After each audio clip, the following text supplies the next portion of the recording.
So UFC 311 just happened 20 minutes ago. This is your friendly neighborhood fight companion, Mr. Fight Companion.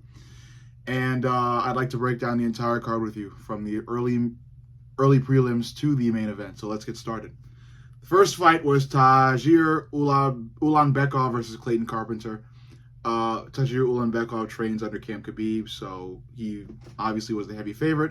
I went with Clayton Carpenter. Now, first and foremost, I joined the live stream late, so I wasn't able to see the first 2 minutes of the fight. But it seemed like Tagir had it under control. Throughout the fight, Tagir constantly was able to bring it to the ground. Clayton Carpenter tried his best to stay active, but overall, it was pretty much ground game domination by Tagir Ulanbekov. So, great on him. Moving forward, Ricky Turcios, Bernardo Sopaj. Ricky Turcios actually didn't do too bad in this fight. I actually thought he won. I felt like he had much more output than Sopaj, but Sopaj did land the more damaging punches, and he even dropped Ricky Turcios at 1.2. So, good on Bernardo Sopaj, but I thought Turcios was able to really have a high level of output, although he did look a bit sloppy at certain points, but still the output I felt was there. But either way, the judges went with Sopaj. It is what it is.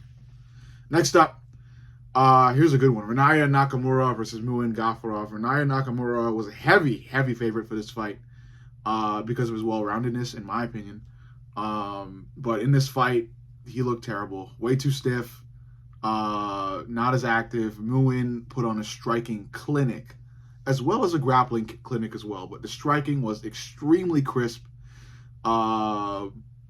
I think he was able to also knock down Rinaya Nakamura at times in that fight too. But overall, it was just a really clean, crisp, precise striking of Muin Gafurov that got Muin Gafurov unanimous decision win over Rinaya Nakamura, who let a lot of fans down. And I feel like Japan's getting a really bad butt whooping lately, especially with Kaya Sakura and his loss. And now an up-and-comer like Rinaya Nakamura getting Nakamura down. That was a really bad joke I was trying to make. But still, Rinaya Nakamura lost. Muin Gafurov looks incredible. Next up, Carla Rosa, Aline Perez. I had Aline winning this fight. Coming up to this fight, I think I was, 1-2? I had Clayton Carpenter winning. Didn't get that. Tagir won. I had Bernardo Sopaj winning, so I got that one. I had Nakamura winning, so I lost that one. So I was 1-2 coming into this fight.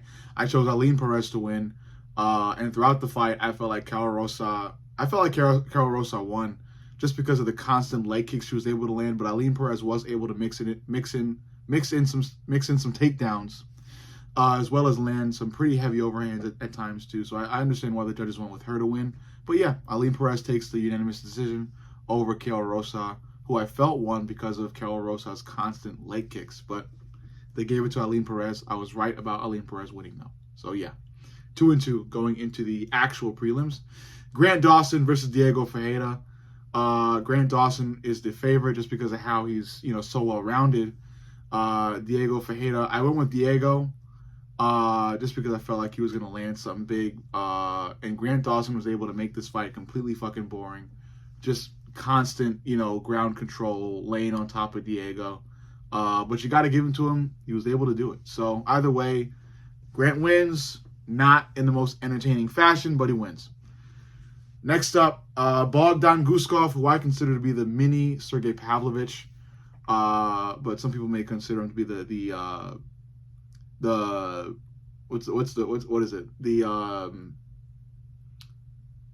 Oh man, I'm fucking forgetting it. Anthony Smith.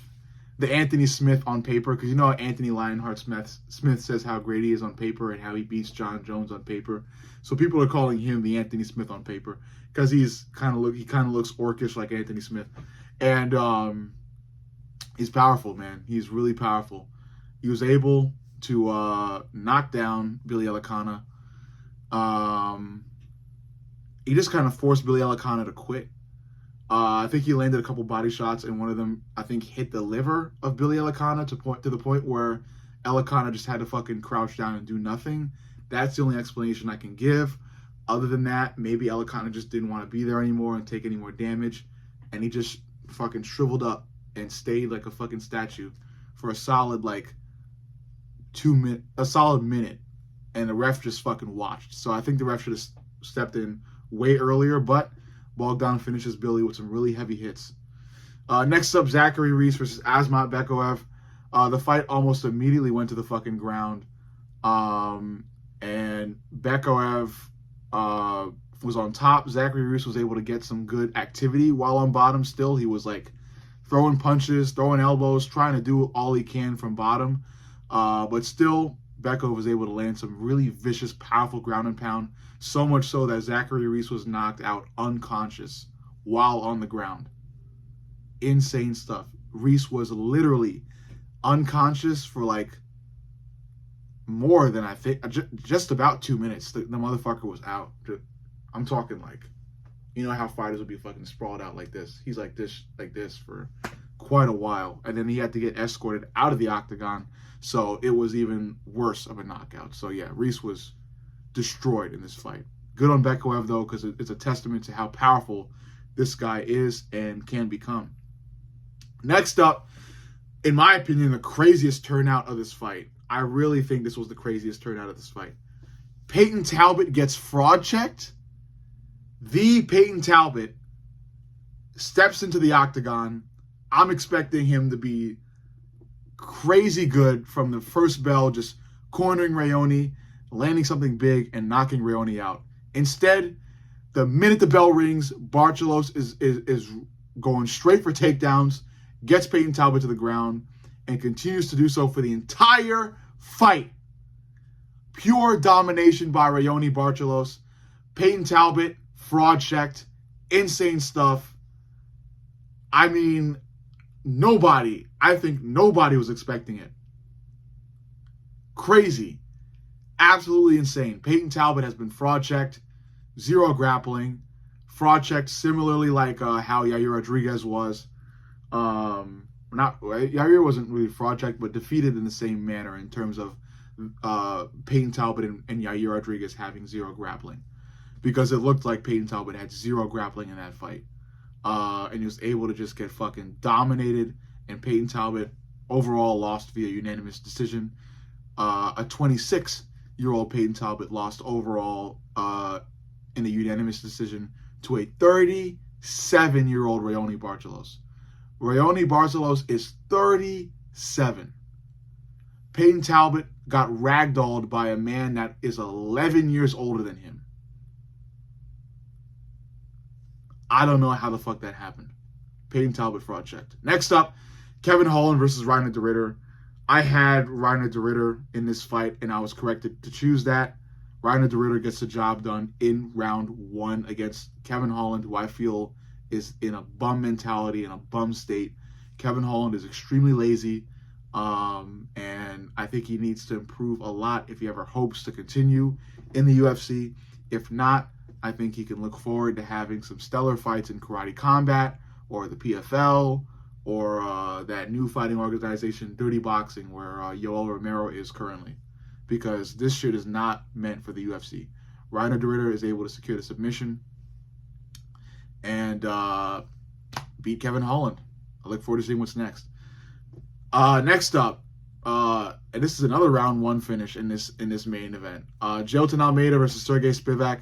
Jailton Almeida had a pretty competitive grappling match with Sergey Spivak for as long as that match lasted, until Sergey Spivak got pieced up by Jailton. Spivak was able to reverse a couple positions. Jailton was doing decently on the ground, but not too well. He wasn't dominating Sergey. And then as soon as the two were able to get back on the feet, Jailton Almeida put together a nice combination that was able to wobble Sergey, have Sergey bounce against the fence, have Sergey look like he didn't know where the fuck he was, to where Jailton was able to then, I don't know if he was able to lock in a submission. They're calling it the TKO, but from what I remember, he pieced up Sergey, had Sergey running, was able to throw Sergey to the ground, and then get in a full mount, and then finish Sergey that way from ground and pound from the full mount position. That's what happened. Next up, crazy ass fight. Okay, actually, yeah, this card is pretty high up there in terms of cards. There's a lot of crazy shit happening. Yuri Prochazka versus Jamal Hill. I had Jamal Hill winning in the third round via TKO. Turns out, complete and utter opposite. Yuri Prochazka comes out sporting amazing head movement. He truly has evolved. I will eat my words. I was completely wrong. I thought Yuri had nothing left. It turns out he does. He did evolve in terms of head movement. Defense, sorta. More so, it was the head movement, the constant. He was everywhere where Jamal Hill was not. Jamal Hill was barely able to hit him, and Yuri was landing devastating shots, dropping Jamal Hill multiple times until the third and final round, where he dropped Jamal Hill for the last time and had Jamal Hill not like just fucking in fucking Willy Wonka's chocolate factory, motherfucker. Like the way Yuri had Jamal Hill in space, and then he was able to finish Jamal Hill via ground and pound. Crazy stuff from Yuri. Yuri, obviously, we all knew what he was going to do. He called out Alex Pereira again to fight for a third time. I don't think he beats Alex Pereira despite him improving his head movement. And it's mainly because of the leg kicks. Jamal Hill was able to land some leg kicks on Yuri, but Alex Pereira is a far better leg kicker than Jamal Hill. So he'll be able to set up punches with leg kicks.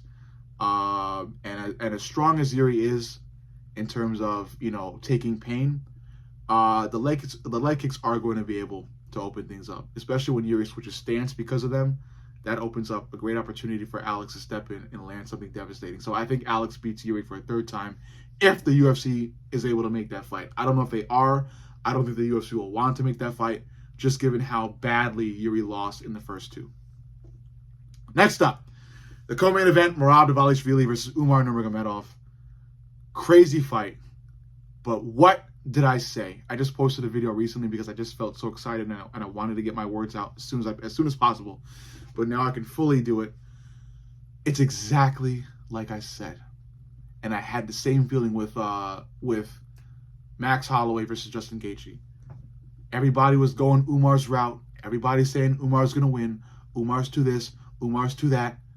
Merab has the pace and cardio of a superhuman. What he is able to do is not human. And what happened? Umar had some really crisp striking, outstruck Merab, and landed a takedown in round one. So round one went to Umar, along with the plan, exactly as planned. I said it throughout the live stream as well. It's exactly as planned. Umar went out there again and pretty much dominated round two, exactly as I said. But what happened in round three? He begins to falter. Merab gets a takedown. Merab starts landing punches, although Merab was landing punches throughout the whole fight. Merab starts landing more punches, starts getting more significant strikes, and Umar starts to fade. Round four, Umar basically officially fades. The shoulders are dropped, heavy breathing, slumped posture. Khabib is raging, screaming, furious at Umar. Literally, like, and it's like somebody playing UFC 5. It's like Khabib was playing UFC 5 and he was angry at his character. He was raging, screaming. I mean, even in between rounds, trying to get Umar to do something. It was insane to watch. And by the fifth, Umar is no more. No more. No more or no more. Umar is no more. He is literally... And Merab, what is Merab doing? Doing the same shit, bouncing around, just like he did. He looked the fucking same as he did in round one. That is superhuman cardio and pace. And he put it on Umar, and Umar did not survive. Merab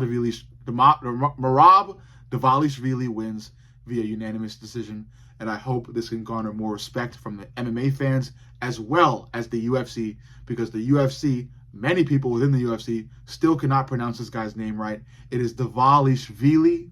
Get it right, because he's here to stay as champion of the bantamweight division. Next up, the main event, Islam Makhachev versus Renato Moicano. I don't have much to say. Islam Makhachev submits Renato Moicano in less than a minute via Darce. I don't have much to say about it. It's just exactly it's not a surprise. It's not a surprise. Renato Moicano looks pretty good on the feet. I think he was beating Islam on the feet, which I was surprised about. But what shocked me was the takedowns and the overall grappling of Islam, which were really strong. Islam was able to just drag Renato Moicano to the ground no matter what he did, and was eventually able to take the. He wasn't able to take the back. Was eventually able to secure a Darce choke, execute it, and get it. Submit Renato Moicano in less than a minute. Overall, this card is up there. I think a lot of crazy things happened, and I'm happy about it. I'll save who's next for Merab and Islam for another video. But for now, this was my complete breakdown of what happened in UFC 311 for the entire card from early prelims to the main. Let me know what you think. Make sure you like, comment, and subscribe. But most importantly, subscribe. I love you guys, and I'll see you all in the next.